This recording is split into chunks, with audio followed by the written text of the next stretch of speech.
Bienvenidos. En aproximadamente 20 segundos comenzarás a sentir los efectos de este fenómeno sobrenatural.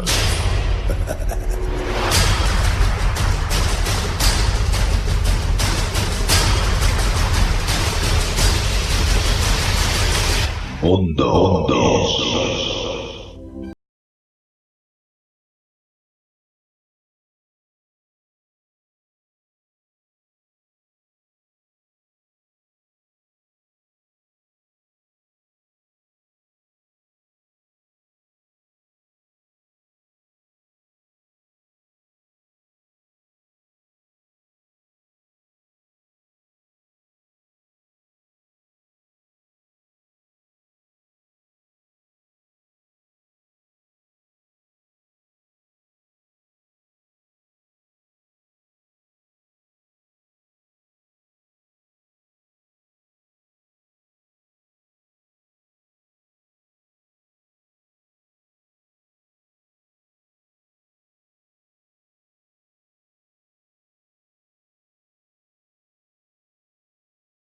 Fermín Mayorga Huertas nos abrirá las puertas de Herodes Antipas.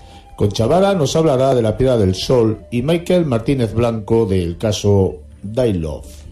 Juan Miguel Marsella Crisóstomos nos hará un paseo por la historia de los fantasmas célebres y finalizaremos el programa con el conjuro de la semana a cargo de nuestra bruja particular Concha Vara y el horóscopo de Aarón David Cuevas. No olvidéis que podéis seguirnos en todas las redes sociales y también por la plataforma iVoox, donde encontraréis todos los programas realizados hasta el día de hoy.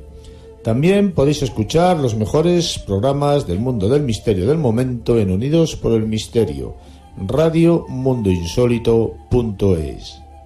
Retornamos en unos instantes. Enigmas de la historia. Enigmas de la historia. Enigmas de la historia.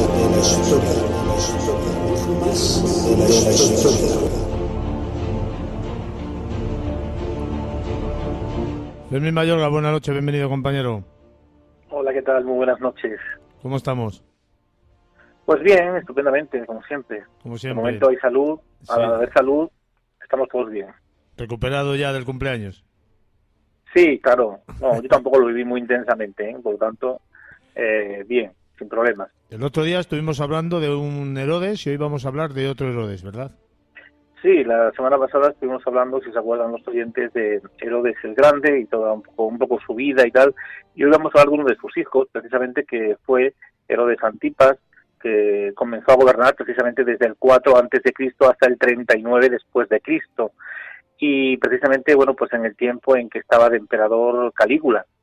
Y parece ser que este hombre, Herodes Antipas, bueno, pues se enamoró de su cuñada y lógicamente se la arrebató a su propio hermano.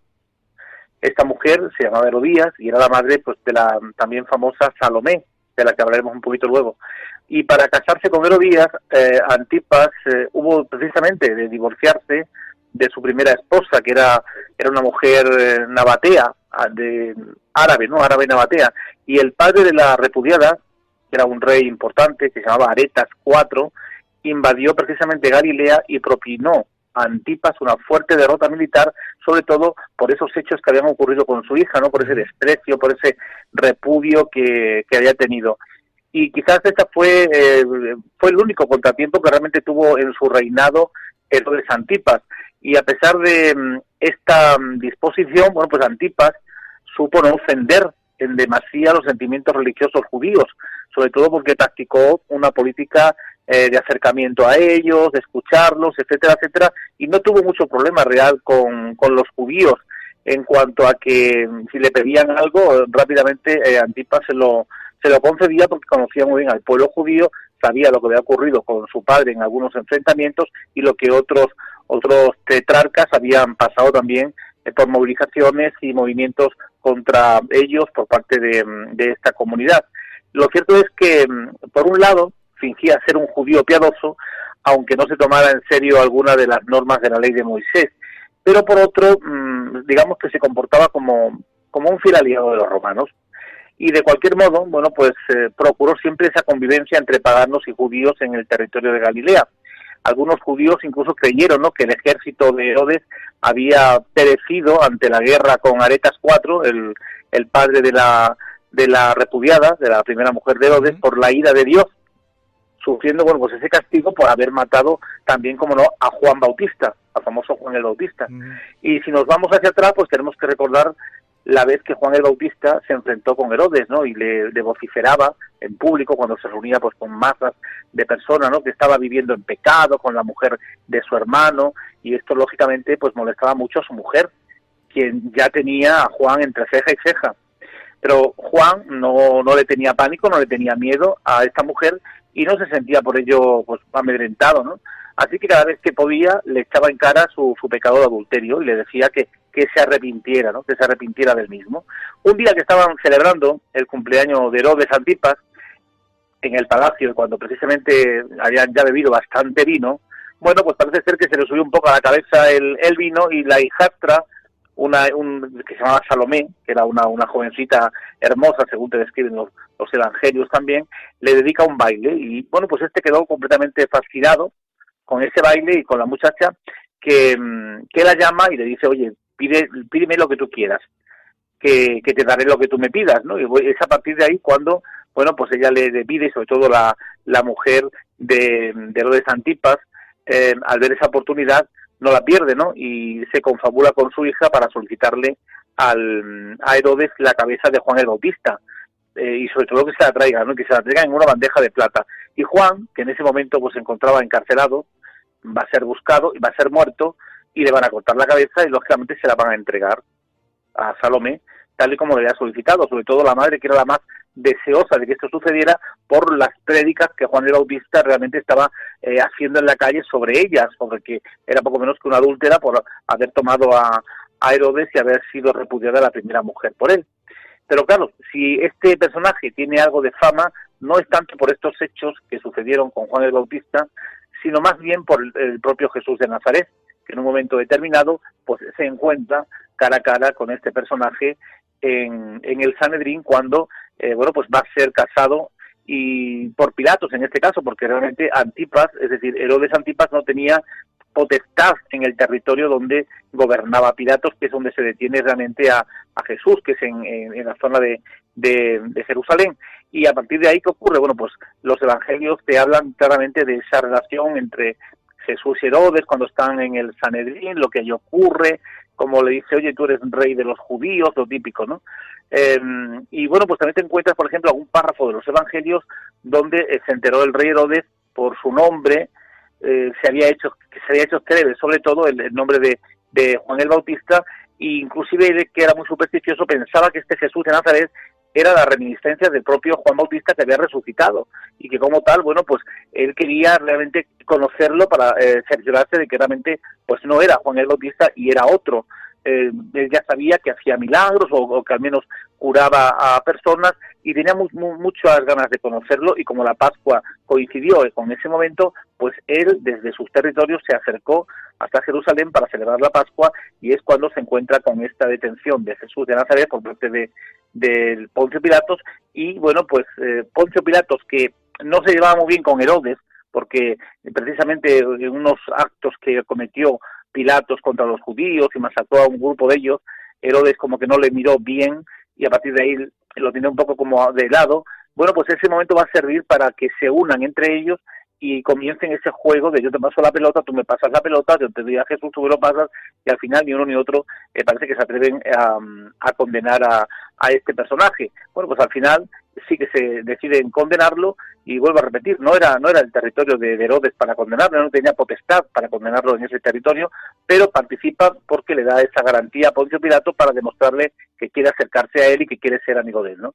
Bueno, pues este encuentro con Jesús yo creo que merece una atención especial, ¿no? Sobre todo porque a partir de ese momento, bueno, pues la muerte de Jesús va a ser un hecho, le van a crucificar, porque lógicamente él dice que se considera rey de los judíos y rey de Israel, y como tal, eso lógicamente supera a Herodes y supera a Pilatos, porque él se pone por encima de ellos, y por lo tanto eso ya es un atentado de esa majestad, es ir contra Roma, y eso es sedición pura, y como tal, bueno, pues como a todo sedicioso, los latigazos y la crucifixión era lo que le esperaba, según la famosa ley Julia. Y a partir de aquí, bueno, pues nos encontramos con la muerte de Jesús. No vamos a entrar en los pormenores ni lo que sucedió después, según los evangelios, pero sí que nos vamos a centrar en, bueno, la muerte. ¿Qué ocurrió después de todos estos actos con Herodes? Porque duró 3 o 4 años más, no duró más, ya que a partir del 38-39, Herodes, de alguna manera, va a caer en su propia trampa, porque la mujer de Herodes, Herodías, que tiene un hermano que era Agripa, que se encontraba precisamente también gobernando una zona de Judea, bueno, pues deciden marcharse a Roma, porque ven que el hermano tiene mucho más poder que el propio Herodes. Entonces ella siente una cierta envidia hacia su hermano, hacia Agripa, y prefiere acercarse a Roma con su marido, con Herodes, para intentar sobornar de alguna manera al César, en este caso a Calígula, para que bueno, pues descerestre al otro y pueda Herodes tener pues ese trato de realeza que tenía, digamos, el hermano Agripa. Pero se entera Agripa, y antes de nada manda a un liberto suyo, a un esclavo liberto, para que mande cartas a Calígula, y hay una conspiración por parte de Agripa hacia Herodes, diciéndole que Herodes quiere atentar contra el trono de Roma, contra él, en compañía de Sejano, ¿no?, y contra Tiberio, etcétera. Bueno, pues a partir de ahí, ¿qué sucede? Pues que Herodes va a ser descubierto por esta mentira, lógicamente, que inventa Agripa, pero va a colar. Calígula se la va a tragar, mejor dicho, y a partir de ahí, bueno, pues van a destituir a Herodes de su cargo. Va a quedar completamente pobre, ya que le quitan todo su dinero y le quitan todo el territorio que controlaba, y lo van a mandar a la Galia, en este caso hasta León.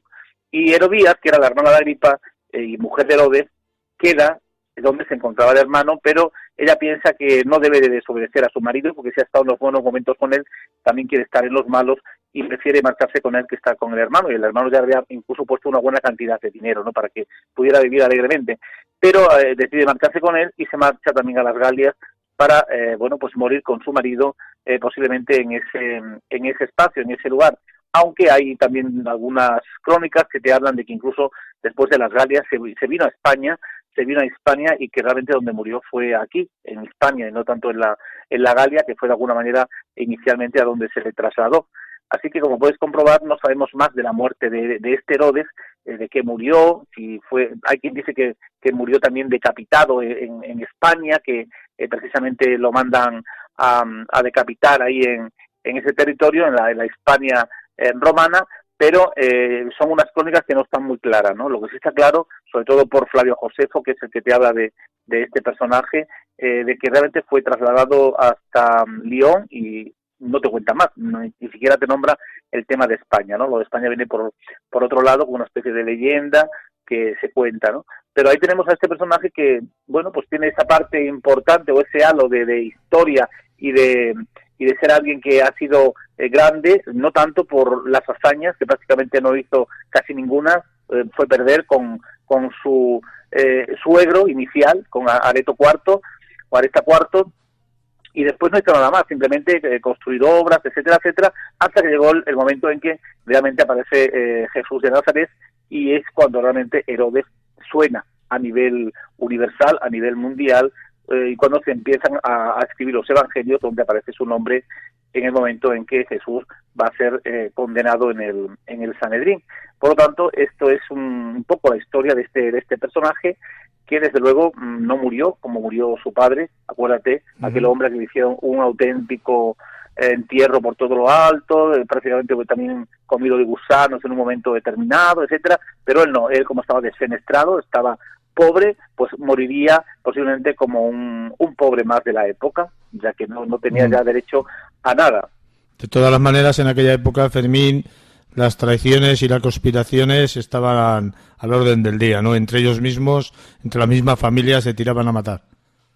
Sí, sí, totalmente, así era. De hecho, este caso lo pone bien claro, ¿no? Entre otras razones, porque bueno, era la envidia en estos casos, sobre todo por parte de la mujer de Herodes hacia su hermano, y luego también, bueno, Herodes, que en un principio no quería seguir los pasos de su mujer, de Herodías, al final, bueno, pues la sigue y dice, venga, vámonos a Roma. Ya le tenía tan caldeada la cabeza que da ese paso y se marcha con ella. Pero al final lo que no sabía es que detrás de todo eso había una conspiración, porque esa envidia que la hermana sentía hacia su hermano, hacia Agripa, pues le llega esa información, porque siempre estaban, como tú dices, infiltrados topos dentro de estas casas importantes, y esto, la misión de ellos era trasladar esas informaciones para que, lógicamente, bueno, pues este hombre, Agripa en este caso, pues no fuese destruido de su trono, al que se le daba, bueno, pues digamos, tratos de realeza por parte de la ciudadanía y por parte también de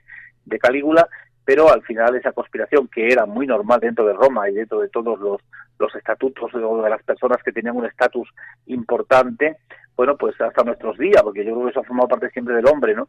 De la realidad del hombre, y sobre todo cuando uno quiere ocupar, es decir, son los típicos trepas que quieren trepar a costa de cargarse a quien sea. Lo que pasa que a veces eso pues le sale mal, porque llega a oídos del otro y se adelanta y le hacen una jugada que él no se espera, y al final, bueno, pues termina destruyéndole su iniciativa de querer ser más que el otro. Lo que sí parece claro, Fermín, es que si no es por Jesús, este Herodes casi no hubiera ni pasado a la historia. No, pues no para nada, porque es que realmente no tuvo ninguna hazaña así importante o algún tipo de actuación, yo que sé, que quedase para la historia. Flavio Josefo, que es el cronista del siglo I, que es el que hace un trabajo riguroso de información de todos estos personajes, te habla prácticamente casi nada de él. Es decir, el momento de Jesús, que te lo nombra también, pero muy nada, 4 líneas, que es lo que te pone, ¿no? Pero no como nos lo han pintado, no el Jesús divinizado que se adora en las iglesias, ni mucho menos. Él te habla del otro Jesús, del Jesús histórico, del que realmente existió, pero no tanto del divinizado, ¿no? Por lo tanto, muchas de las cosas que se vivieron dentro, por ejemplo, de ese Sanedrín, donde estaba Herodes o estaba Pilatos, cuando hay ese diálogo con Jesús, precisamente eso es algo que se desmiente, ¿no? ¿Por qué? Pues porque en el Sanedrín no podía entrar nadie de la calle para que luego precisamente fuese contando lo que allí había sucedido en este juicio. Y claro, lo que los comentarios o la manera de hablar de Herodes para con Jesús o de Pilatos para con Jesús, no había testigos para poder luego contar a posteriori, 30 o 40 años después, a Pablo de Tarso, por ejemplo, que es el que se va a encargar de escribir todo esto, y de los evangelios que escribe incluso más tarde que Pablo de Tarso, porque claro, estaba prohibido, vetado al pueblo entrar en ese espacio, ¿no? Entonces, ¿cómo tú luego te atreves a escribir ese tipo de historias y ese tipo de diálogos? Eso ya es literatura, sí, digamos, ¿no? Dentro de estas historias. Bueno, con todo el respeto, lógicamente. Por supuesto. Para quien le guste. El respeto siempre por delante. Claro, ha sido un enorme placer, Fermín, que nos hayas dado a conocer a este otro Herodes, un poquito más de la historia, de esa historia que tú siempre indagas y buscas, y que estoy seguro de que es cierta y real. ¿Tenemos tema para la semana que viene? Bueno, pero no te lo voy a decir. Bueno, sí te lo voy a decir. Mira, está muy de moda, ahora muy de moda el tema de los malos tratos en los conventos para con las monjas. Sabes tú que están los abusos de monjas. El Papa Francisco está en pie de guerra con la espada en la mano contra aquellos que realmente pues atentan contra la dignidad de estas ores, inclusive con el tema de la pederastia también, etcétera, etcétera. Pues vamos a hablar de abusos eclesiásticos contra monjas aquí en España, y además del siglo XIX, sobre todo finales del XIX, algunas de principios del XX, con lo cual pues quizás nos sorprendamos cuando veamos esas realidades que se vivieron aquí en algunos lugares de España, como Alcaudete, en Cienpozuelos, en Badajoz, en montones de lugares, precisamente por hechos que se consumaron y que obligaron a que estas monjas saliesen despavoridas de los conventos denunciando lo que allí estaba ocurriendo. Me ha parecido leer algo por las redes sociales sobre este tema que has publicado.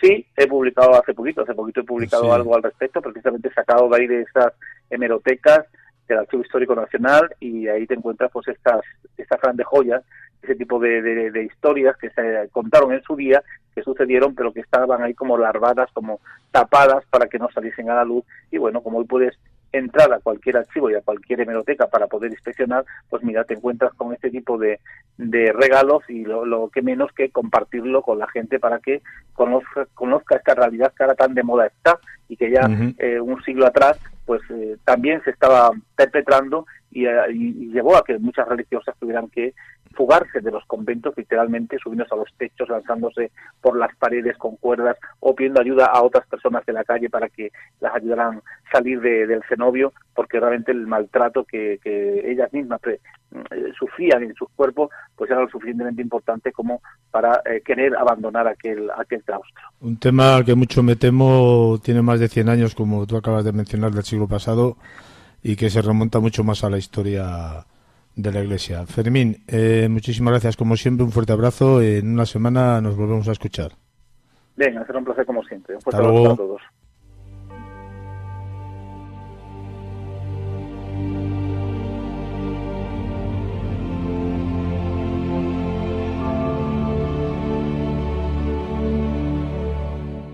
Concha Vara, buenas noches, bienvenida, compañera.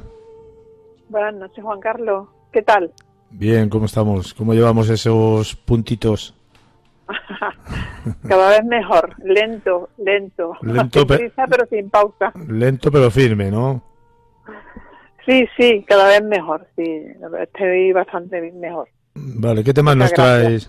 ¿Qué traes? Muchas gracias a ti, faltaría más por tu esfuerzo y por tu dedicación para nuestro programa. Sabemos cómo estás y sabemos lo que te cuesta participar y la ilusión con lo que lo haces, que es muy de agradecer, Concha. ¿Qué temas nos traes hoy? Pues un tema que me llama la atención desde hace bastante tiempo. Además tenía ganas de hablar de la Piedra del Sol. No sé si has oído hablar de ella. Algo he oído, sí.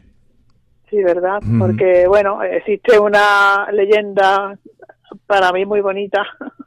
Es una leyenda vikinga que habla de una resplandeciente Piedra del Sol y dice que cuando los vikingos la elevaban al cielo en los interminables días nublados, pues podían encontrar la dirección del sol para poder navegar. De hecho, pues este objeto, que dicen que es mágico, es citado en algunos textos contemporáneos, ¿no? Hay un pequeño fragmento que voy a citar de la saga de San Olaf, y en él pues hay unos vikingos que se encuentran perdidos a bordo de su dracar, ¿no? El dracar es el barco de los vikingos. Y el fragmento dice así: el tiempo estaba muy nublado, estaba nevando, el río Olaf envió a alguien para que echara un vistazo, pero no había ningún punto claro en el cielo. Entonces el rey cogió su piedra del sol, miró al cielo y vio de dónde venía la luz, de la que adivinó la posición del sol invisible. ¿Vale? Pero fíjate que pudiera ser que no se tratase de una leyenda, Juan Carlos. ¿Vale? La navegación a través de las brumosas aguas del Atlántico Norte que emprendían los vikingos hace más de 1000 años, desprovistos además de brújula, inventó de la brújula que no se extendería por Europa hasta entrado el siglo XIII, pues sorprende aún hoy a los historiadores. Estos navegantes escandinavos recorrían de forma ordinaria al sol y a las estrellas como medio de orientación. Y esto pues era una proeza, ¿no? Porque si reparamos en que en aquellas latitudes altas los cielos quedaban cubiertos por un denso velo de nube o niebla, además por espacio de varios días y con el sol bajo en el horizonte por largos periodos, ¿no? Y bueno, la luz permanente durante los veranos pues tampoco les permitían utilizar las estrellas. Entonces pues hay aquí que preguntarse cómo conseguían adentrarse en el océano en semejantes condiciones y culminar con éxito los viajes que les conducían en las incontables ocasiones hasta Islandia, Groenlandia o a las costas de Norteamérica, ¿no? Porque eran capaces de recorrer miles de kilómetros mar abierto. Pero ¿cuál era aquella herramienta mágica que usaban para encontrar el sol, incluso cuando este estaba oculto? Ellos utilizaban el reloj de sol, pero claro, la navegación era muy difícil, sobre todo en los días nublados. Parte de la respuesta la podemos encontrar cuando en 1948 un grupo de arqueólogos descubrió un extraño objeto enterrado en un convento medieval en Groenlandia. Este objeto era de madera y solo se conservaba una parte de un diámetro de unos 7 centímetros. Se determinó que procedía del siglo XI y en un principio pues los arqueólogos pensaron que se trataba de un simple objeto decorativo de los vikingos. Lo bautizaron con el nombre de disco de un nartón, no sé si se pronuncia así. En investigaciones posteriores pues barajaron la posibilidad de que este disco pudiera ser parte de una brújula rudimentaria. Había investigadores que no creían en esta hipótesis porque este objeto era demasiado pequeño para servir como brújula por sí solo, pero el disco probablemente formaba parte de un sistema complejo. Pudiera haber albergado quizás una piedra en el centro, pudiera tratarse esta piedra de la mágica, en este caso piedra solar. Fíjate que hace 40 años fueron descubiertos los restos de un navío isabelino en Alderney, en la costa inglesa.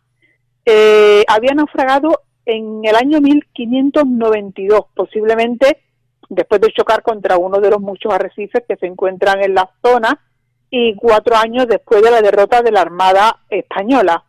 Arqueológicamente e históricamente, este fue sin duda un gran descubrimiento. El Gran Cañón estaba intacto y otros muchos objetos recuperados pues brindaron información muy valiosa sobre un momento clave de la historia naval de Inglaterra. Pero independientemente de los objetos hallados en este naufragio, hubo uno muy interesante. A un escaso metro de los controles de navegación había un extraño cristal. Un cristal que sugiere que quizás se utilizaba como una herramienta de orientación. Los investigadores realizaron un análisis químico de esta piedra que era de color blanco lechoso y de un tamaño como el de un pequeño jabón, cuyos bordes pues habían sido recortados en ángulo, ¿no? Al parecer pues no era transparente a causa de una decoloración causada por los siglos de inmersión en el agua del mar y por la abrasión de la arena. Se confirmó que este cristal era un espato de Islandia. Más familiarmente, que te va a sonar, Juan Carlos, es conocido como calcita. Uh-huh. Esta piedra o cristal, cuya apariencia normal es transparente, tiene la peculiaridad de refractar o de polarizar la luz de forma que puede crear una doble imagen si miras a través de ella. Y fíjate que los expertos, usando uno de estos cristales, fueron capaces de seguir la pista del sol poniente con escasa luz y con una precisión de 1 grado. Y luego, en un segundo experimento, pues fueron capaces de localizar el sol durante 40 minutos después de que éste se hubo escondido. Estos y otros factores determinaron que el espato de Islandia o la calcita era aquella piedra mágica conocida como la piedra solar que usaban en la antigüedad los vikingos escudriñando el cielo en los eternos días nublados. Los investigadores pues también determinaron que posiblemente este cristal formaba parte del disco, de este disco que fue encontrado en Groenlandia, ¿no? Que comentaba antes, ¿no? Uh-huh. Que junto a una especie de palo, los vikingos pues parece que rotaban mientras barrían el horizonte en un círculo. Por lo menos esto es lo que ellos calcularon, ¿no? Que en un punto determinado encontraban que el brillo aumentaba notablemente a través del cristal, que de esta forma pues hallaban una línea que apuntaba al sol. Continuaban así navegando y repetían la operación colocando una antorcha en esa dirección y con un reloj solar averiguaban no solo la hora, sino que mantenían la posición del sol. De esta manera el pueblo vikingo pues logró recorrer largas distancias y establecerse en lugares remotos. Hay desde luego otro tipo de cristales en los que se ha descubierto esta misma propiedad, pero no son tan claros como el espato de Islandia, ¿no? Que además es un cristal muy común de las costas de Islandia, ¿no? Aunque también, bueno, se puede encontrar en Brasil, en México y en otras partes del mundo. Es verdad, Juan Carlos, que no se han encontrado hasta la fecha ninguno de estos cristales en ningún asentamiento vikingo, y hasta relativamente hace poco tiempo pues no se tenía tampoco constancia de estas piedras solares, ¿no? Pero probablemente esto se debe a que los ritos funerarios vikingos, que incluían la cremación de los cadáveres, acababan también con las piedras solares, que seguramente formaban parte de las propiedades del fallecido, ¿no? De hecho, en estos ritos fúnebres se llegaban a quemar hasta los barcos con el cadáver, ¿no? Bueno, en este caso se les llamaba, como comentaba antes, dracar, ¿no? A sus navíos, ¿no? Aunque había varios tipos, varias clases de navíos, que porque tenían los de batalla, los mercantes, etcétera. Pero bueno, yo desconozco si estos vikingos tan temidos y tan, bueno, como admirados, también usaban la calcita en sus rituales, o si acaso sabían de sus propiedades, ¿no? Porque tenerla hayla. Y muchas, Juan Carlos, que bueno, muchas que no me va a dar tiempo de citar hoy, ¿no? Bueno, puedes seguir hablando un poco si quieres, ¿eh? Que yo... Sí, hoy tenemos un poco más de tiempo, ¿no? No, es que está muy interesante el tema también, entonces no, sí, no hay ningún problema hoy. Me encanta. Sí que es verdad que, bueno, es que los vikingos siempre les han tachado de bárbaros, pero sí, eran grandes navegantes, y de hecho hay alguna parte de la historia que afirma que de algún país nórdico fue de donde Cristóbal Colón sacó los mapas para poder llegar a las Américas. O sea bueno, es que probablemente ellos llegaron a América antes que Cristóbal Colón, ¿eh? Bueno, hay una historia, leyenda por ahí de un tal Eric el Rojo, algo así, ¿no? No, pero es que además hay indicios de que en América, pues bueno, se hallaron objetos que pertenecientes a la época de los vikingos, y esos objetos se descubrieron a raíz del descubrimiento de América por Cristóbal Colón. Esto es un tema que hablamos ya hace bastante tiempo en el mundo histórico, ¿te acuerdas? Sí. Parece que ha sido antes de ayer y vamos por la 4ª temporada, que se dice... Madre mía, pues sí, eso fue, creo que... se dice pronto y bien. ¿Cómo hemos cambiado, que decía el otro? Uf, madre mía. Bueno, tu participación en el mundo insólito no termina aquí hoy, porque luego tienes un apartado al final. Darnos un breve resumen del conjuro de esta semana. Pues voy a hablar de un conjuro que es muy bonito. Bueno, yo la verdad que la mayoría de los conjuros que voy a hablar cada semana son de magia blanca, ¿eh? De limpieza energética. Ya sabes que yo no me dedico a la mayoría, Concha, yo te diría que mejor todos. Es que la mayoría puede implicar alguno que no. No, pero todos, ¿no? Bueno, también alguna que otra vez pues citaré recetas naturales, recetas también que nos pueden beneficiar para la salud, que entran o podrían entrar dentro de este abanico, ¿no? de los rituales, ¿no? Tampoco, Concha, vendría mal. ¿Te acuerdas que hicimos un programa sobre el Feng Shui? Sobre Feng Shui. Que si te acuerdas. Pues, bueno, hicimos uno ya, ¿no? Pues por eso te digo que si te acuerdas que hicimos un programa sobre el Feng Shui, que tampoco vendría mal orientar un poquitín los conjuros hacia la estabilidad del hogar, la armonía y todo esto. Claro, pues podría también dar algunos consejos de Feng Shui para las energías de nuestro hogar, pues sí. Pues, hay tantos, Juan Carlos. Sí. Yo, mira, hoy el que voy a citar hoy es voy a hablar de los baños de florecimiento. Uh-huh. Vale, que estos pues son muy efectivos para poder descargarnos, para poder limpiar nuestro aura. Uh-huh. Que de vez en cuando hay que hacerlo, ¿sabes? Hombre, de vez en cuando bastante más. Es necesario. Bastante más de lo que la gente se puede pensar. Pues sí, es necesario. Para la semana que viene no vamos a desvelar tema, vamos a esperar como siempre, si algún oyente tiene alguna inquietud, algún tema. Sí que voy a pedir por favor que no nos pidan temas de historia de guerras, y porque nos han llegado varias peticiones. Una, por ejemplo, desde México, que habláramos de Pancho Villa, pero nosotros en temas de guerra y cosas de estas... Son temas, bueno... son más de historia. Que podrían tocar mis compañeros, ¿no? Podría tocarlo Fermín, podría tocarlo Michael, por ejemplo. Pero pertenece más a otro tipo del programa. Nosotros vamos más enfocados hacia el misterio, hacia la parapsicología, el esoterismo, la magia y todas estas... Bueno, se puede buscar el misterio en la historia. Yo creo que de alguna hemos forma... hablado. Michael habló una vez sobre los misterios de la Segunda Guerra Mundial. Claro, que por a eso ver, digo que les hay. el misterio y la historia pues muchísimas veces van de la mano, ¿eh? Concha, muchísimas gracias, como siempre, por participar en el Mundo Insólito A ti, Juan Carlos, ha sido Radio. un placer, se me hace cortísimo el tiempo, como siempre. Sí, hoy ha sido extremadamente rápida. Sí, ¿no? Bueno, iba a hablar un poco de la propiedad de la calcita, pero bueno. Bueno, pues hemos... tienes para mucho con eso. Podemos hablar un poquitín. No sé, un par de minutillos si acaso, pero Pues bueno, vale, pues dale. No sé, ¿no? Pues hablar un poco de las propiedades que dale, que yo ya te corto. Esto es, bueno, pues es una piedra o un cristal muy poderoso, ¿no? Porque es amplificador, es limpiador de energía.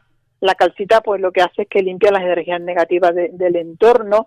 Es aconsejable, yo aconsejo tener una calcita en nuestra habitación, en nuestro entorno, ¿no? Porque lo que va a hacer es retirar esas energías, ¿no? Y también tiene una peculiaridad que es que retira las energías que se estancan dentro de nosotros, ¿no? Es una piedra espiritual, Juan Carlos, es una piedra que facilita la apertura de la conciencia superior y de las capacidades psíquicas, ¿no? Porque conecta las emociones con el intelecto y pues, lo que hace es que crea una inteligencia emocional, ¿no? Además nos ayuda a relajar la mente, ¿no? Estimula las percepciones, potencia la memoria. Es una piedra también que aconsejo que los estudiantes, cuando vayan a hacer un examen, que la lleven encima, porque le pueden ayudar muchísimo, ¿no? A abrir la mente. La calcita también, pues, alivia la tensión emocional, trae serenidad, esto es también muy importante. Y bueno, podría hablar extensamente del tema, ¿no? Está la blanca, la hay de muchos colores, algunos de los colores pues pueden también, lo de la calcita, equilibrar los chakras, que me trabo. Las variedades pues pueden ir desde el color azul, verde, el naranja, el rosa, el amarillo, que por cierto yo tengo un péndulo de calcita amarilla que me llamó. Tú sabes que cuando vas a buscar o adquirir un péndulo, el péndulo es el que te elige a ti, ¿no? Y a mí aquel péndulo gigantesco de calcita amarillo, que era un feillo, es más bien feillo, aunque yo lo adoro, a mí me eligió y yo me lo tuve que llevar. Bueno, pero tú tienes, Concha, ¿cuántos péndulos tienes? Pues tengo unos pocos. Porque no vamos a decir que tienes unos, tienes... Concha... Tengo unos pocos. Lo puedo decir, Concha es un show todos los días. Cuando se levanta y cuando se va a acostar es un show. Entre rituales que se hace, protecciones, amuletos que lleva, quien no la conoce es para conocerte. Ahora mismo no tengo todos los amuletos que tú me conoces, no los llevo encima. Desde porque me los cortaron todos en el hospital, ¿sabes? Y todavía no he tenido ocasión de colocármelo. Sí llevo mi tetragramatón colgado, eso sí, lo tengo colgado. Pero todavía no tengo todas esas cientos de medallas que tú sabes que siempre llevo en las muñecas. No las tengo. Todavía no he tenido ocasión de arreglarme las pulseras porque eran atadas, eran nudo a nudo que yo me hago, y eso me lo tuvieron que cortar en el hospital, ¿sabes? ¿Y lo superas? Hombre, claro, las tengo al ladito. Que las tienes cerca. Vamos, yo digo, las tengo cerca. Claro que las tengo cerca. Y sigues con tus rituales matutinos y nocturnos, ¿no? Yo siempre. Concha. Y sigo viendo mis cositas, sigo hablando con mis energías, o en fin. Nos emplazamos para la semana que viene, ¿vale? Muy bien, pues encantada de volver a participar. Un fuerte abrazo y cuídate, que es importante. Muchísimas gracias, ya lo hago. Y ya me cuidan también. Hasta luego. Gracias, buenas noches. Miquel Martínez, buenas noches, bienvenido, compañero. Muy buenas noches, Juan Carlos. Vamos a recordar, si te parece, el tema que llevamos tratando una semana sobre el pobre muchacho y bueno, las aportaciones y las ayudas que la gente puede aportar hacia hacia este objetivo que tenemos, que es la compra de unas prótesis para las extremidades de este buen chaval. Pues sí, estamos ahora mismo, bueno, se están recaudando y se están vendiendo un montón de entradas, ¿no? Pero decir, y siempre como lo ha dicho muy bien, recordar que el 30 de marzo, que cae en sábado, el 30 de marzo, en la población de Guillena, una localidad de Sevilla, vamos a hacer una conferencia, que todo lo recaudado, recordar que es un donativo de 5 euros, la entrada de 5 euros, y todo lo recaudado va para un chaval muy joven, de 17 años, que se llama José Manuel Díaz Víveros, el cual, bueno, vamos a recordar la trágica de fatalidad que tiene este chaval. Este chaval, bueno, padece autismo, y el cual, bueno, tuvo una intervención quirúrgica normal y corriente, que no aportaba ningún riesgo. En esa intervención, bueno, cogió un extraño virus que se infecta en la sangre, ¿no? Fue a peor, hasta que, bueno, los médicos no tuvieron más remedio para salvarle la vida que amputarle todas las extremidades. Estamos hablando de los 2 brazos y las 2 piernas. Entonces, este acto que estamos haciendo solidario es para recaudar para que, José Manuel pues tenga día a día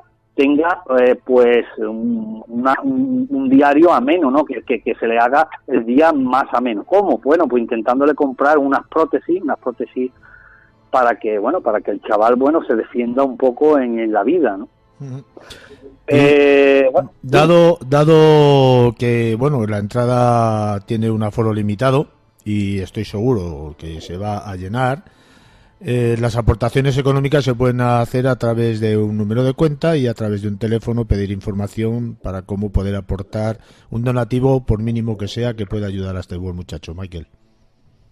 Bueno, pues sí, lo que pasa que me ha cogido ahora mismo que el número de cuenta es demasiado largo y no lo tengo yo ahora mismo aquí.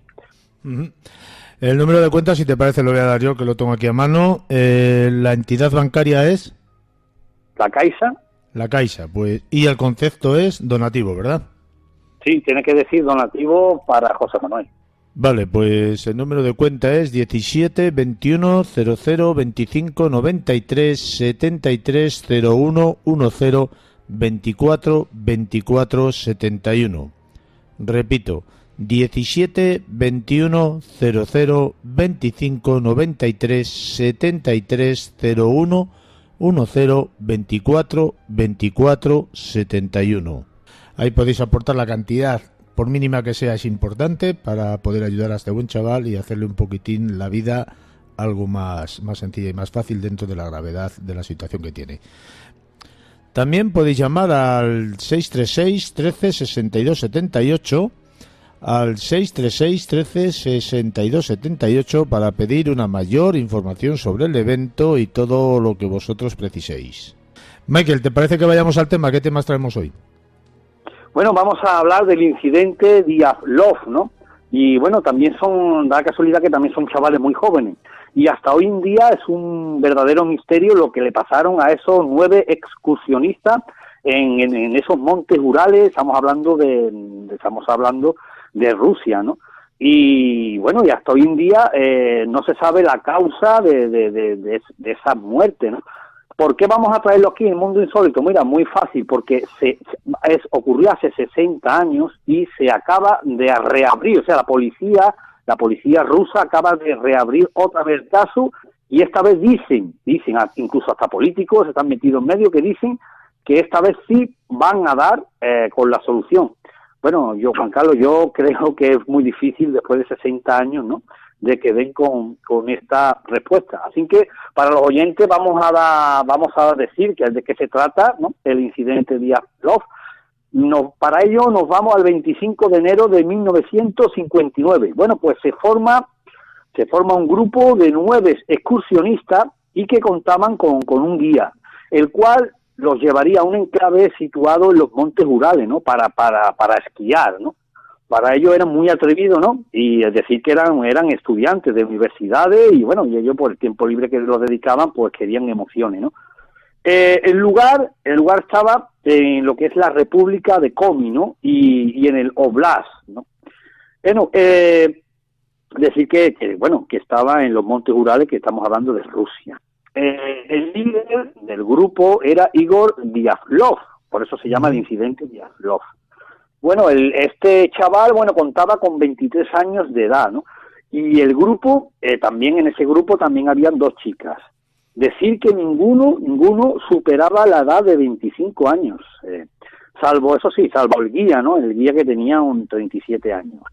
El punto exacto donde habían ellos elegido el esquiar era una montaña llamada Otorten, pero la fecha no era la propicia, ¿no? Ya que era la más complicada y difícil, ¿no? Llegar allí, ¿no? Eso es lo que estamos hablando, ¿no? En mes de febrero, pues es cuando más nevada y cuando más frío hay en aquella zona, ¿no?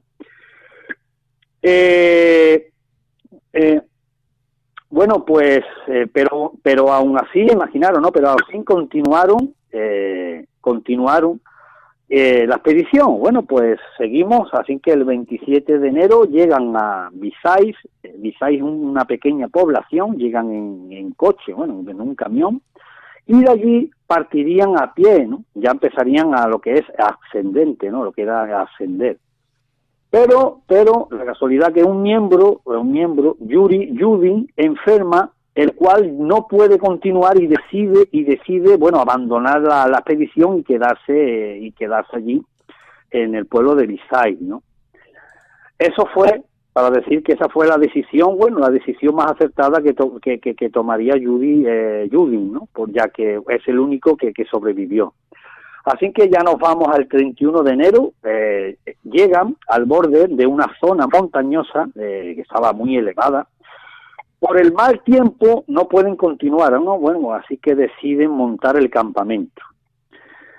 Pasa la noche allí y al día siguiente pues continúa, recoger el campamento y continúan. Pero el tiempo sigue empeorando y cada hora que pasa pues empeora más.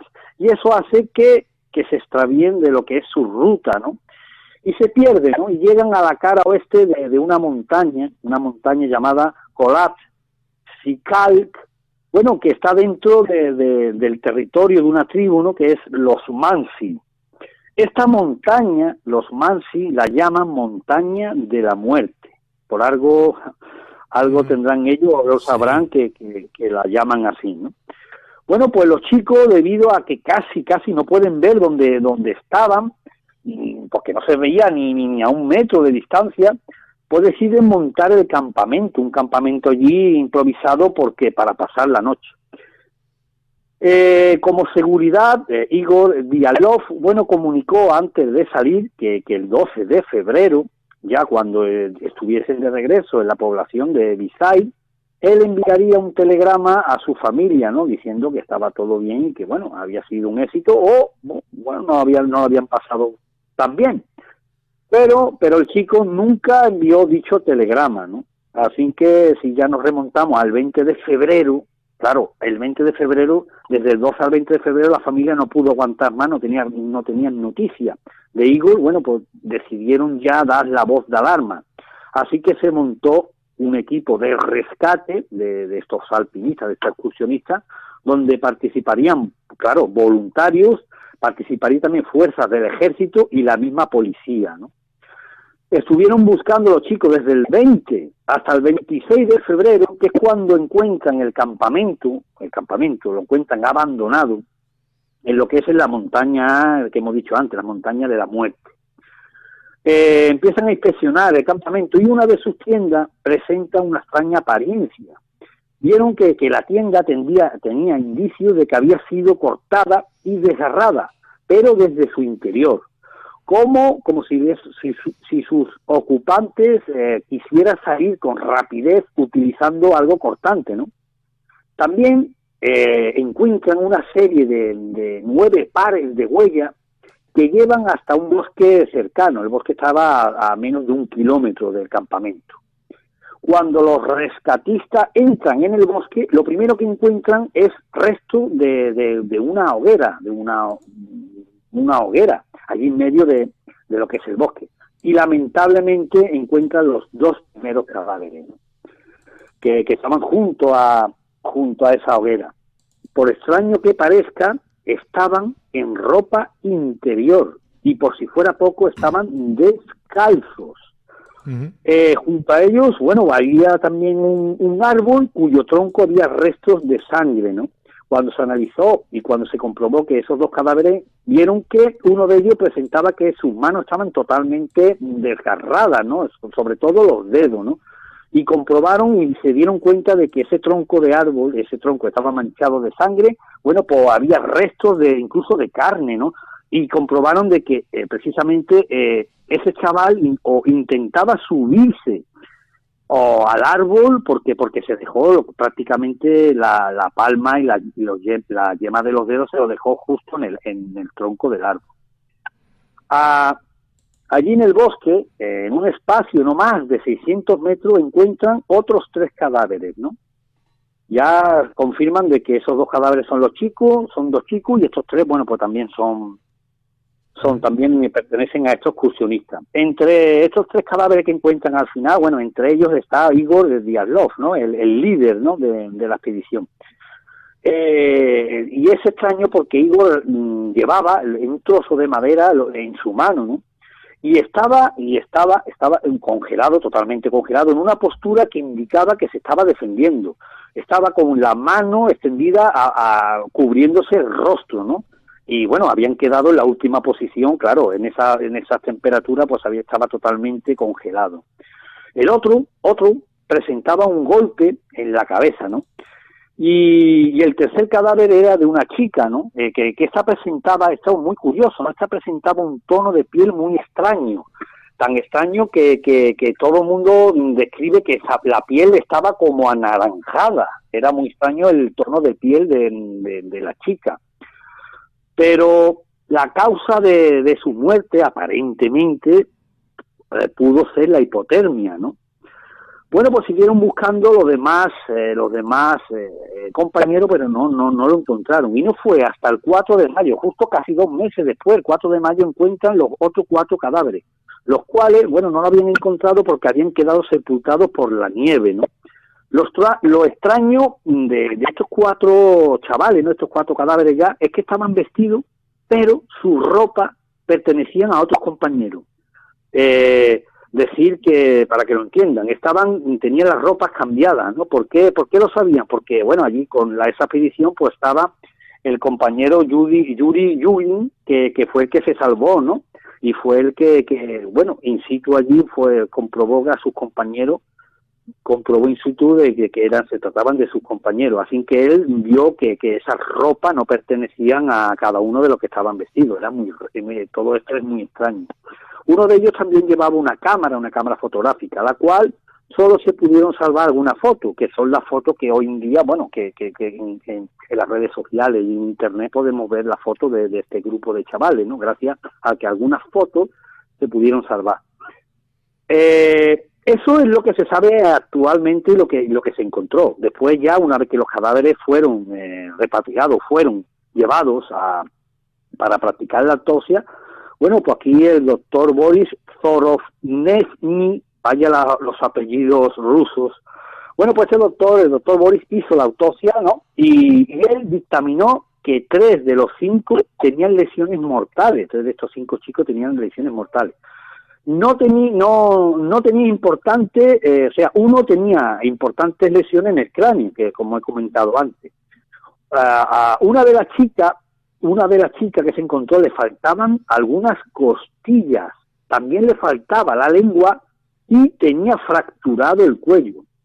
Además de encontrarse altos índices de radioactividad en su ropa, ¿no? Estamos hablando que esta es la chica que encontraron de ese color anaranjado, ¿no? Imaginaros que su ropa daba altos índices de radioactividad. Esto también es muy extraño. Otro, ¿no? Le encontró a este doctor fracturas en el pecho, ¿no? Y le faltaba a algunos dientes. Con lo que las lesiones, esto es lo que dice el doctor, ¿no? Las lesiones en su mayoría es interna, con lo que se puede descartar algún tipo de fuerza física aplicada desde el exterior. O sea, el doctor dice que desde el exterior esa fractura no puede haberse producido. bueno, pues no sé qué tendría que ser algo interior. Esto también estamos viendo, es muy extraño. Ujú. Así que la investigación concluyó que esto también, la investigación concluyó que todos los miembros de la expedición murieron de una poderosa fuerza desconocida. Así concluyó la investigación de estos 9 chavales, ¿no?, que encontraron allí. Claro, imaginaron de esos investigadores por fuera, las hipótesis, pues llovieron, ¿no? Porque Sí, pero Michael, si terminaron como conclusión esto que nos acabas de contar, ¿por qué lo reabren? ¿Ahora lo tienen claro, lo que pasó realmente? Bueno, lo reabren por muchas declaraciones, incluso por Judy, porque que también él empezó a decir que no era normal que sus compañeros, que eran atletas, y que, bueno, las huellas, porque empezaron a salir teorías, ¿no? Y fueron descartando una a una, y la conclusión fue de que hay que seguir investigando. Lo malo son los 60 años que han pasado, porque imagínate que dijeron, o empezaron a decir que fueron los mismos Mansi, ¿no?, los de la tribu de los Mansi, ¿no? Porque claro, esa fractura, esa violencia se lo achacaron ellos, ¿no? Pero claro, estamos viendo de que ellos no podían hacer, porque lo que encontraron son 9 pares de huellas en la nieve, ¿no?, que eran producidas por los chicos, y las únicas huellas se dirigían desde el campamento hacia el bosque. Bueno, pueden seguir las hipótesis y la teoría de que fue incluso algún animal, ¿no?, algún animal crítico. Se ha hablado del yeti, incluso se ha hablado de extraterrestre, ¿no? Y esto de la teoría de extraterrestre es por eso, porque en esos días se vieron unas extrañas luces de color anaranjado en los cielos, y que eso explicaría por qué las ropas de las chicas, bueno, tendrían esos rastros de radioactividad, ¿no? Pero aquí está el tema, ¿no? Porque ya nos acercamos al 2012, ya empieza a la teoría, sobre todo lo científico, ¿no? Y ya en el 2012 hay una revista científica llamada International Science Times que postulaba que la muerte de estos excursionistas fue producido por la hipotermia. Y claro, y se preguntarán, bueno, entonces todas esas lesiones, y eso dicen que a su vez eso pudo inducir, cuando se llega a la hipotermia, pudo inducir a un comportamiento al que se le conoce como paradoxical undressing. Y ese comportamiento, cuando llegan a esta patología, este síntoma, los sujetos pueden llegar a quitarse la ropa y creer que se están quemando, ¿no? Pero claro, estamos hablando de que eso no aclararía el tema de las mutilaciones, ¿no?, que presentaba algunos miembros que podían achacar a los depredadores. Le faltaba una lengua, costillas fracturadas. Pero aquí llegamos a la clave. Aquí llegamos al quid de la cuestión. También en ese 2012, el único superviviente, estamos hablando de Judy, ¿no?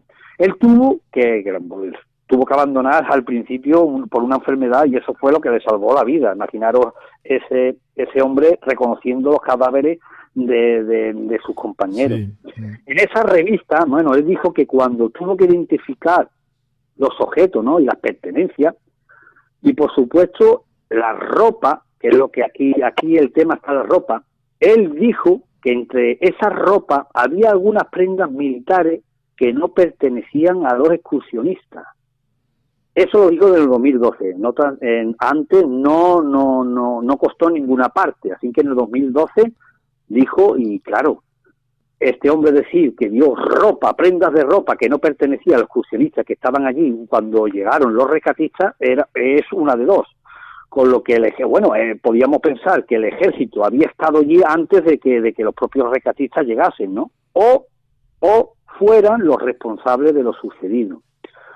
Así que, como hemos dicho, en el 2019 la policía rusa ha reabierto el caso y a la cabeza, bueno, pues de esta nueva investigación está el fiscal Alexander Kurenoy, y bueno, y también cuenta con investigadores expertos, y que es que lo extraño es que han pasado 60 años, pero ellos dicen que esperan resolver todo este misterio. A ver si es verdad, Michael. Yo creo que Tienen que tener una causa muy justificada para reabrir un caso que llevaba tanto tiempo cerrado. No lo veo ni lógico ni normal. Todo apunta, y todo casi el 90% apunta de que fue el ejército. El tema de la chica con que ese extraño tono de piel anaranjado, esas luces anaranjadas que se vieron en esa zona, ¿no?, de los Urales. El hecho del único superviviente encontrar ropa que no pertenece a ninguno de la expedición, ¿no? Y él puede certificar de que él estaba en la expedición y que él se volvió, o sea, que él los vio partir y que no llevaban ropas de ese tipo militar. Por eso te digo que tienen que tener algo muy claro para reabrir el caso, porque si no, no lo veo normal, vamos. Bueno, no se echarían, aquí también está lo extraño que no se echarían ellos mismos, ¿no? Se echarían tierra encima, ¿no? Porque también hay unas pruebas nucleares en alto secreto, estamos hablando en el 1959, estamos hablando en plena Guerra Fría, armas químicas, armas nucleares y algún experimento que hicieron, y estos chicos se vieron envueltos, estaban en medio, como se suele decir, estaba en el sitio, no estaba en el sitio indicado ni a la hora indicada, y lo cogió en medio, y bueno, no se sabe por qué. La chica le falta una lengua, le faltan varias costillas a esa chica, y luego el golpe en la cabeza, y sobre todo, ¿por qué lo que vieron esos chicos de que tuvieron que salir en ropa interior? Imaginaros que en esa se estima que en esa zona había, en ese mismo noche, hubo entre menos 15 y menos 30 grados bajo cero. Así que imaginaros cómo podía esos chavales correr, tuvieron una navaja, salir corriendo. Algo les asustó mucho, que tuvieron que salir corriendo, y que luego cuando se adentraron en el bosque, bueno, pues ya se parecían que estaban a salvo de lo que fuera. Intentaron, por supuesto, hacer una hoguera, que están los restos, y está comprobado de que los chicos hicieron una hoguera. Es muy difícil hacer a menos 15 grados bajo cero intentar encender una hoguera. Bueno, y si está en ropa interior y descalzo, imaginaros que, bueno, eso que tenía la muerte asegurada. El Igor tenía la cara desencajada y sobre todo esa pose defensiva, como si alguien intentara atacar y se quedó en esa misma pose. Ha sido un enorme placer tenerte una vez más en el programa. Te estoy muy agradecido por ello. Dentro de 7 días nos volvemos a escuchar, Michael. Un abrazo. Sabes que ha sido un placer. Un abrazo.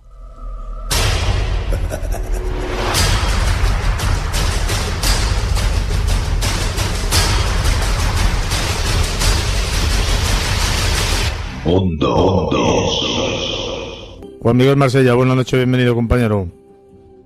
Buenas noches, ¿qué tal, Juan Carlos? Pues, bien, ¿cómo andamos hoy?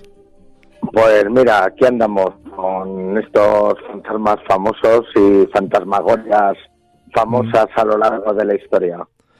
Pues cuando quieras empezamos. Vamos a hablar, o vas a hablar principalmente de fantasmas célebres, ¿no? Sí, de fantasmas célebres o fantasmagorias célebres. Yo he puesto así una miscelánea de apariciones y aparecidos, que es que tenemos un poco de todo. En la propia península ibérica tenemos también nuestros fantasmas famosos, pero no tienen tanto abolengo como quizás en otros lados que se aparecen. Y luego apariciones, pues ahí ya sabes que de todo tipo. Ya sabes que en la península ibérica tenemos hasta vampiros famosos, como el gran Miguel Aracil en alguno de sus libros, y otros autores han sacado, que era el Conde Strut. Pero en este caso nos vamos a otro tipo de apariciones, ¿no? Por ejemplo, en España tenemos una aparición archiconocida que todo el mundo conoce, que se da en distintas provincias, como podría ser la Santa Compañía, pero se ha hablado muchas veces de ella. En el mar, pues podríamos hablar pues del Queen Mary, del holandés errante, por ejemplo, fíjate. Eso sería para mi manera de pensar, yo no quiero procesar ningún tipo de cátedra ni nada, eso sería una fantasmagoria, ¿no? Una aparición en la que están implicadas pues desde objetos a todo tipo de personajes y además con esa leyenda detrás de un mal augurio para quien lo vea, ¿no? Habiendo sido visto pues por personalidades y personajes importantísimos. Luego, por dar un salto fíjate, pues desde las épocas del siglo XVII, XVIII, XIX y hasta el siglo XX ha sido visto el holandés errante, nos vamos a ir a un caso que me ha hecho mucha gracia cuando he estado buscando estos fantasmas famosos, porque este sería el fantasma rey, Juan Carlos. ¿Cuál? ¿De cuál estamos hablando? En este caso nos vamos a una aparición de un personaje célebre y archifamoso, que es Elvis Presley. Ah, bueno, claro. En 1987, en la mansión de Memphis, como los llamo yo también, un groupie post-mortem, pues dijo que se había encontrado pues con el rey del rock y que, bueno, pues que había tenido una serie de experiencias bastante extrañas. Por ejemplo, dando otro salto en el tiempo, yéndonos más para atrás, ¿no? Pues quizás las mismas épocas, ahora mismo lo dudo, pero bueno, bastante más para atrás, unos 20 años más para atrás, tenemos las apariciones en la Casa Blanca de otra personalidad, otro fantasma con un caché tremendo, nada más y nada menos que el de Abraham Lincoln. Sí, bueno, ya se decía del que tuvo sus experiencias de este mundo del misterio, ¿eh? Sí, por supuesto. Tiene varias connotaciones relacionadas con el mundo del misterio. Además, se aparece en la Casa Blanca. Parece ser que el matrimonio Roosevelt, cuando fue presidente, pues se toparon con el fantasma de uno de los primeros presidentes que hubo en Estados Unidos. Entonces, pues bueno, ahí le tienes, que parece ser que hubo momentos que hasta intentaron realizar algún tipo de ritual, limpieza dentro de en la mismísima Casa Blanca estamos hablando, ¿eh? Es que estamos hablando de la mismísima Casa Blanca, en el despacho Oval, en varios de los sitios, en varios puntos en los que la presencia de Abraham Lincoln pues era típica. Te voy a contar una aparición famosa, pero bueno, yo en mi manera de pensar, la historia que me contaba el supuesto medium que lo había visto, no coincide con la realidad de la historia real del personaje que me indicó que era, o que se parecía por unas fotos que estaban expuestas en el mismo edificio que él vigilaba, en un lugar que estaba medio abandonado y tenían unas cuantas fotos en blanco y negro, y estamos hablando del cuartel de Conde Duque de Madrid. A mí me confirmaron que habían visto al general Cavalcanti y a su ayudante, que sería otro alto cargo militar, espectralmente en el cuartel de Conde Duque, en la zona de la hemeroteca, en el que parece ser que esta persona hasta tuvo algún tipo de contacto con ellos, y hasta le llegaron a contar que habían sido emparedados en ese lugar. Lo extraño de esta situación es que el general Cavalcanti, cansado con una hija de Emilia Pardo Bazán, había fallecido en Santander, pues por enfermedad o por anciano o por lo que fuera, pero no tenía nada que ver con la historia que nos contaba esta persona. Él lo asemejaba pues a unas fotos que estaban en una de los pasos o de los pasadizos que iban al patio sur de este cuartel, y bueno, allí había varias fotos en las que salían personalidades de la época, entre ellos también el Manuel Azaña, y que bueno, este hombre pues bueno, que se parecía mucho a la aparición que él había visto. Ahora nos vamos a ir, fíjate, a otra aparición también en Madrid, pero no solamente se da en Madrid, que es lo curioso, es que este fantasma viaja. ¿Cómo que viaja? Viaja, bueno, todos los fantasmas viajan, pero este fantasma tiene un cariño especial al Teatro Lara de Madrid y al Teatro Imperial de Argentina, y es Lola Membrives.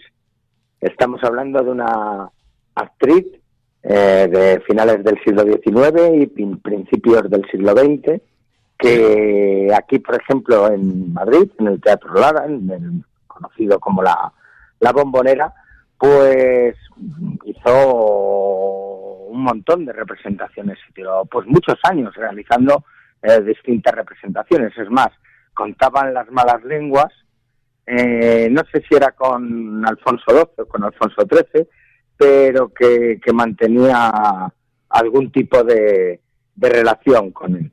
De todas formas, pues bueno, a lo que vamos, este espíritu o este fantasma está presente dentro del Teatro Lara de Madrid y dentro del Teatro de Argentina. O sea, visto, por ejemplo, cuando están montando una exposición o van a montar una obra de teatro en la que a Lola no le hace mucha gracia o no le gusta, pues bueno, parece ser que hace acto de presencia pues con distintas actividades, pues para que la gente que está alrededor sepa que ya no se encuentra bien. Por lo que se ve, algo parecido también pasa en Argentina. Tampoco tengo muchos datos, pero tengo bastantes más del Teatro Lara. Hay algunos actores que aseguran que han notado pues como una extraña aroma a perfumes antiguos,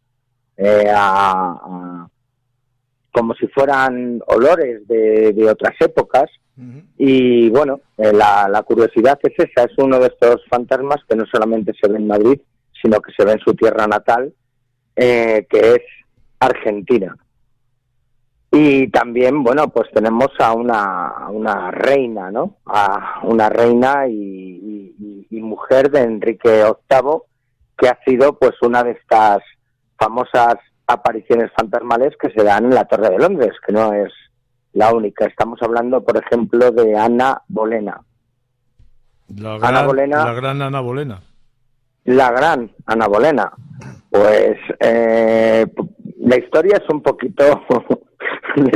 poquito rocambolesca, ¿no? Porque parece ser que la primera vez que se vio a Ana Bolena fue un guardia de la torre que aseguraba que se había quedado dormido, y a sus superiores les dijo que había visto una aparición espectral sin cabeza paseándose por allí. Entonces, que él, del miedo que tenía, la intentó atravesar con su ballesta, y al ver que no podía, que intentó irse hacia ella o hacia esa aparición, y que le dio como una descarga eléctrica y que se quedó en el sitio inconsciente. Claro, parece ser que los superiores no se lo creyeron y que bueno, fue arrestado y demás. La verdad es que desde ese momento y anteriores veces ya corría la leyenda de no solamente la aparición de este espíritu, sino de otros, pero el de Ana Bolena, que era alguien más conocida, en la que se podían ver distintos retratos y demás, muchos de los presentes decían que se aparecía por allí. Según las malas lenguas, dice que en 1933 fue la última vez que a Ana Bolena se la vio por allí. No te puedo confirmar porque, claro, son estas apariciones que tienen mucha leyenda detrás y demás. Aquí tenemos, por ejemplo, en el Palacio Real, tendríamos al propio Carlos II, aunque no es el mismo edificio, pero sí erigido en el mismo lado, porque Carlos II, cuando le realizaron esos terribles exorcismos, fue en el Alcázar. Y también se dice que por allí, en algunas ocasiones, puede aparecerse el propio espíritu de Felipe V. Pero bueno, son muchas de las leyendas que recorren los mentideros de Madrid, de los Austrias y del después de los Borbones, que siempre ha recorrido leyendas pues por la zona de Palacio, y siempre, pues claro, es mejor poner a un fantasma más célebre que a uno que no. Y luego, por ejemplo, podríamos hablar de otros fantasmas que no tienen tanto abolengo, ¿no? Por ejemplo, en el caso de Madrid, como era el famoso fantasma de las casas de las 7 chimeneas, ¿no? Que según la leyenda parece ser que en esas épocas todo Madrid lo veía, ¿no? Paseándose por la azotea. y haciendo por distintos movimientos con los brazos y dándose golpes, ¿no? O el de la Plaza de Santa Ana, que te contaban las crónicas casi como que muchos de los vecinos que vivían por allí hablaban con él. O sea, fíjate, hay un poco en este tipo de apariciones, es un poco como de todo. Es como como he empezado, que decía que no iba a hablar, la Santa Compañía. Fíjate si hay tipos de santas compañías. Yo he escuchado un poco de todo, la típica de la procesión, que llevan los distintos farolillos, las distintas campanas, el féretro con la persona, pero es que he llegado a oír hasta una leyenda, no sé a quién ahora mismo, si sería a lo mejor el Gran Jesús Callejo o a quién, de una iglesia en la que se veía luz, en la que parecía que había una serie de una ceremonia por la noche, y que cuando entraba el viejo del visillo a ver qué estaba ocurriendo allí, pues se encontraba que la misa era de muertos.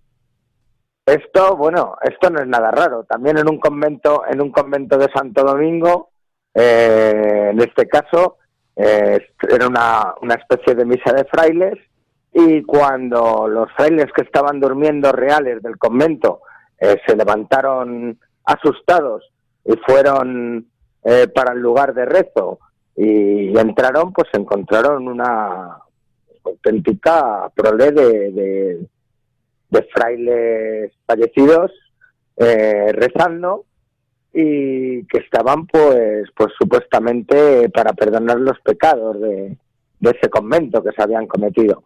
O sea, tenemos de todo tipo de apariciones fantasmales conocidas en todos los ámbitos. También tenemos apariciones de animales.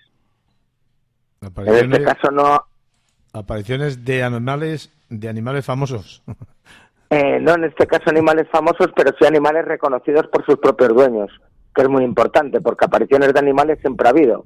A nivel que podríamos denominarlo ya a lo mejor en otras secciones, en otras categorías, ¿no? De estos especies de felinos que aparecen de la nada, u otros animales extraños, ¿no? Que dicen que si son pueden provenir de otros mundos o de otras dimensiones, etcétera, etcétera, etcétera. En este caso hablamos de animales que han existido en vida y que han ayudado a sus dueños después de muertos. Ha habido, por ejemplo, un caso que hubo en las épocas de la guerra de secesión americana, en la que pillan a un confederado con su perro, le van a acusar de espionaje. Él dice que él no tiene nada que ver con la guerra, que él iba a su bola, pero que en este caso a su perro pues que le perdonaran, que era un perro muy bueno, que nunca había hecho daño a nadie, que le dieran una buena vida. Y los guardias le dijeron que sí, pero le mataron a culatazos. En el momento que iban a fusilar a este señor, en la mañana siguiente, pues parece ser que él se quedó mirando hacia un lado antes de que le taparan los ojos, y dijo unas palabras y dijo: anda, mira, mi fiel amigo ha venido a despedirse de mí.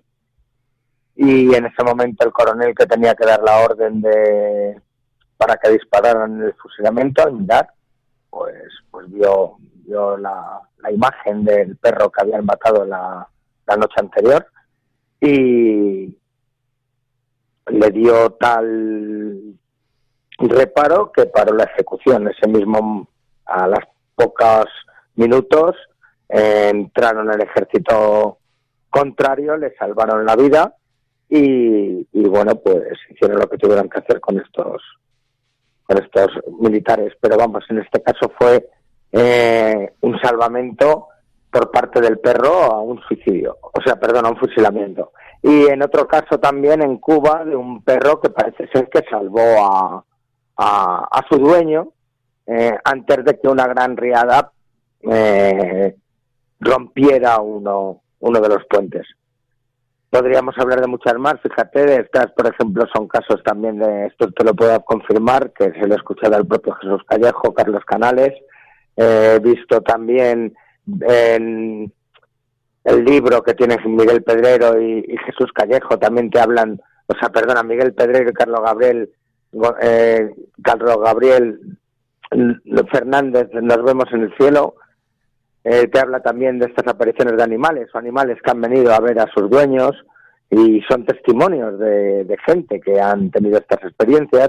O sea, estamos yendo, pues fíjate, a todo tipo de apariciones. Ahí se quedaría esa hipótesis que había, ¿no?, antiguamente, de que los animales tenían un alma conjunta, pues que yo pienso que todos los animales, todos los seres vivos, pues que tenemos un alma única. Que sea conjunta o no, pues yo creo que conjunta la tenemos todos, porque esto es como si fuera una auténtica unión de, no sé cómo llamarlo, no te puedo decir. Una especie de conciencia universal, ¿no? Una conciencia global, efectivamente una red de datos. Es que no lo quería decir así, no lo quería denominar así, pero es que sí, es que es lo que es una red LAN con lo que tienes alrededor y una enorme WAN para todo el exterior que tienes, pues eso, cada uno. El contacto puede ser infinito, pero luego resulta que de esos infinitos tienen entre sí unas correlaciones tremendas. Pues con esto pasa exactamente igual. Y en el tema de estos, por ejemplo, la de Elvis, pues más que nada veo un caso de sugestión. Pero el caso de Elvis se ha llegado a decir que se lo llevaban los extraterrestres. O sea que sí, que están en una isla con Hitler y también y John Lennon y que ha habido de todo ahí. Miguel, ha sido un enorme placer que hayas participado en este programa una vez más. Te estoy muy agradecido por ello. Emplazamos y quedamos, si te parece bien, para dentro de una semana volver a hablar contigo. Sí, la semana que viene yo te voy a decir hasta el tema para que lo sepan los oyentes muy rápido, y es que vamos a hablar, ya que hemos hablado del holandés errante, vamos a hablar de barcos fantasmales desde hace siglos, pero nos vamos a basar sobre todo en esos que han aparecido en el siglo XX, ya verás.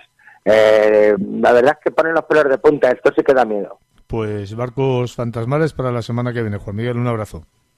Un fuerte abrazo, hasta la semana que viene. Hasta luego.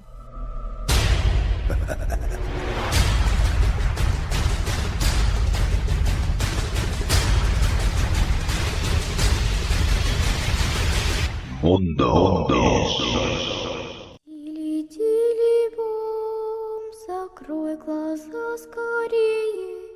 Hola amigos, esta noche os traigo un ritual para que podamos descargar y limpiar nuestro aura. Es un baño de florecimiento, un ritual muy efectivo para descargar todas las energías negativas que vamos acumulando. Las hierbas se utilizan para los baños de florecimiento y contienen efectos medicinales que desintoxican nuestros órganos. Asimismo, poseen efectos relajantes sobre nuestro sistema nervioso. Esto pues contrarresta el estrés y contribuye a equilibrar nuestro metabolismo. Nos va a estimular espiritualmente, sobre todo cuando atravesamos un ciclo de baja energía. Y bueno, pues además pues va a servir para limpiarnos el aura que nos rodea. Después de su aplicación, el organismo se revitaliza, mentalmente se adquiere una actitud más positiva hacia la vida, incluso se comienza a tener rachas en que se atrae a la buena suerte. Los baños deben ser combinados con agua caliente para que los poros de nuestra piel estén abiertos para purificar el organismo. La duración de estos baños deben ser de aproximadamente unos 15 minutos para lograr los efectos deseados, y es imprescindible nuestra predisposición para cambiar el panorama que nos afecta. Así vamos a lograr descargarnos de toda negatividad. Vamos a rezar una oración mientras realizamos el baño. Y bueno, existe una gran variedad de baños de florecimiento. El que yo os traigo esta noche es el llamado el de las 7 hierbas. porque es uno de los más completos y fuertes energéticamente hablando. La retama, el romero y la lavanda son 3 de los componentes fundamentales para este baño. También vamos a utilizar flores, flores con mucha fragancia, como la rosa, los jazmines, la violeta, las margaritas. Hay que hervir las hierbas, y esto lo vamos a hacer un día antes. Lo hacemos así con objeto de que enfríe toda la noche y que maceren la hierba. El agua, pues de esta manera va a tomar un color oscuro y un aroma más concentrado. Si lo desea, pues podéis agregar una gotita de agua de Florida o una gotita de tu perfume favorito, El baño de florecimiento lo vamos a hacer la noche siguiente antes de acostarnos. Los elementos que vamos a necesitar, o en este caso las hierbas que vamos a necesitar, son el romero, retama, lavanda, malva, artemisa, albahaca olorosa y menta. También vamos a necesitar una olla y 3 litros de agua. Aunque no es estrictamente necesario, es recomendable, si se está muy cargado de negatividad, hacer una limpieza previa con una vela negra antes de este baño de florecimiento. Para ello vamos a pasar la vela negra por todo nuestro cuerpo desnudo. Después de hacer esta operación vamos a encender la vela con una cerilla de madera, la vamos a poner en un platito blanco y vamos a dejar que se consuma. Cuando se haya consumido vamos a meter todo en una bolsa negra y lo vamos a tirar lo más lejos posible de nuestro hogar. Vamos a llenar la bañera con agua y añadir los 3 litros con las hierbas maceradas. Podemos colarlo, si prefieres puedes colar para que no encuentres nada, pero puedes también poner todo en la bañera. Y vamos a poner pétalos de flores de los que queramos, o de las que he mencionado anteriormente. Mientras nos bañamos vamos a pensar en todo aquello que deseamos conseguir. Vamos a respirar el aroma de la hierba, vamos a pensar en todo lo positivo que nos va a suceder de ahora en adelante. Después del baño vamos a secarnos con una toalla sin frotar mucho, y si nos secamos al aire, pues mucho mejor. Vamos a quedarnos con ese aroma al menos durante 8 horas. Al día siguiente vamos a ducharnos normalmente. Tras darte un buen baño de florecimiento, de hierba y de flores, estarás más cargado de energía positiva.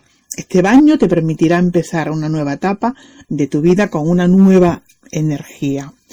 Os espero la semana que viene con un nuevo conjuro.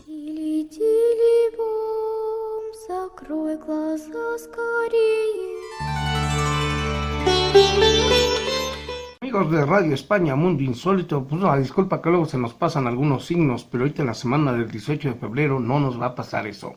Vean nuestros programas, pónganos like y suscríbanse. Ahora sí que tenemos super temas como el satanismo y los satánicos, eso estuvo buenísimo. Ahora sí que mis buenos amigos de Aries, dinero, fuerza, economía va a estar muy bien para ustedes. Tauro, viene ahorita una cuestión económica y personal muy buena para ti, el amor llega a su puerta. Géminis, ahorita un traslado de trabajo viene bien, no te desesperes, es el momento. Cáncer, ahorita pues vas a hacer una muda de trabajo y una muda de vivienda que te va a llevar a muy buenas cosas. Leo, ahorita viene gente que va a repercutir muchas cosas en tu signo fuego, ahorita tienes que tener mucha paciencia. Virgo, tú que eres tierra, vienen buenas cosechas de lo que has estado pidiendo en la vida. Libra, vas a tener que manejarte ecuánime, poderoso, febril y fortalecido porque viene gente muy buena en este camino.